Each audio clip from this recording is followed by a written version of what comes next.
Hello, Flossie dear. Here I am with another Pippi Longstocking story, and this one is called Pippi Comes to the Rescue.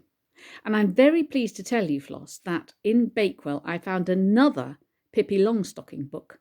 So we've nearly come to the end of this one, but then we've got another one to go. So lots more stories.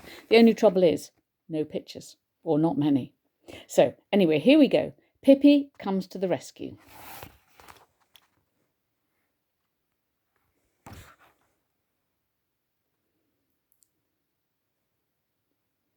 One Sunday afternoon, Pippi was wondering what to do. Tommy and Anika had been invited over to tea with their mother and father, so she couldn't expect a visit from them. The day had been filled with pleasant activities. She woke up early and served Mr. Nilsson juice and rolls in bed. He looked so sweet as he sat there in his light blue nightshirt, holding the glass with both hands. Then she fed and groomed the horse, telling him a long story about her travels at sea. After that, she went into the living room and painted a big picture on the wallpaper. The painting showed a fat woman in a red dress and a black hat. In one hand she was holding a yellow flower, and in the other a dead mouse. Pippi thought it was a very beautiful painting. It spruced up the whole room. Then she sat down in front of the cabinet and looked at all her birds' eggs and seashells.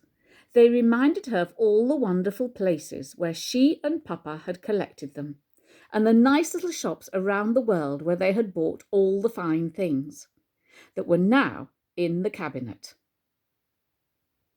So here we've got what looks like a sort of origami, maybe something seashelly, I don't know. Here we've got a dragonfly. Here we've got for sure some eggs.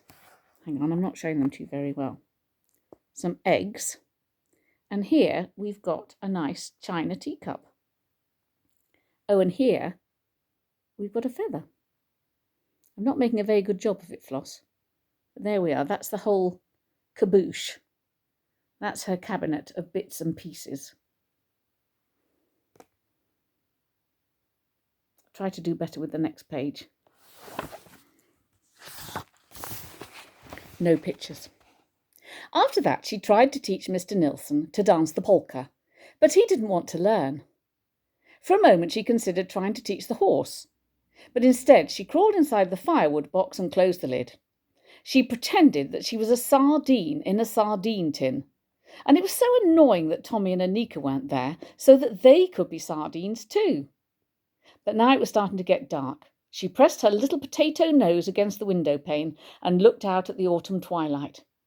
Then she happened to think about the fact that she hadn't been out for a ride on her horse for a couple of days. And so that's what she decided to do. It would be a pleasant way to end a most agreeable Sunday. She put on her big hat and went to find Mr. Nilsson, who was sitting in a corner playing with some marbles. Then she saddled the horse and lifted him down from the porch, and they all rode off, with Mr. Nilsson sitting on Pippi and Pippi sitting on the horse. It was quite cold, with ice on the roads, and the horse made a great clattering noise as they raced along. Darling, you couldn't answer it, could you? Okay, all right. Sorry, Floss, I'll have to go.